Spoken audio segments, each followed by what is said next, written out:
Қайырлы күн. Сіздермен бірге жас тілші Ақнұр Ақылбек. Бүгін көреміз ток-шоуының түсіріліміне барып, эфир сыртындағы процесті тамашалаймыз. Камералар қосылғанға дейін қандай дайындық жүргізілер?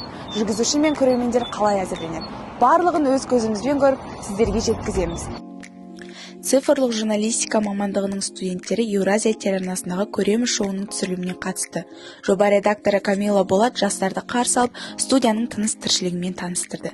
Көрерменге өнімнің соңғы нұсқасы ұсынылады, алайда оның артында үлкен еңбекті талап ететін күрделі процесс жатыр. Студияда ерекше атмосфера, камералар орнатылып, жарық реттеліп, жүргізуші соңғы дайындықтар жасауда. Операторлар әр кадрдың сапасын қадағалап, редакторлар сценарий мазмұны мен қонақтардың келгенін қадағалап жатыр.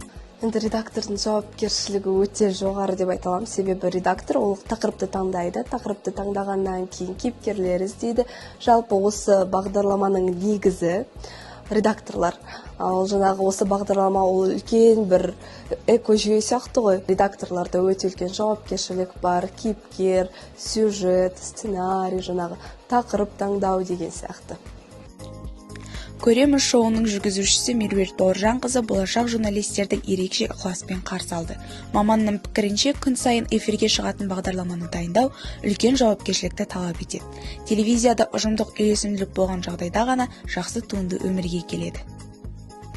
Байқасаңыздар, біздің студияның түсі де өзгерді. Қазір мен сары түс, яғни біз тек қана позитивті жаңалықтар береміз. Енді алдағы уақытта да осы қарқыннан таймаймыз.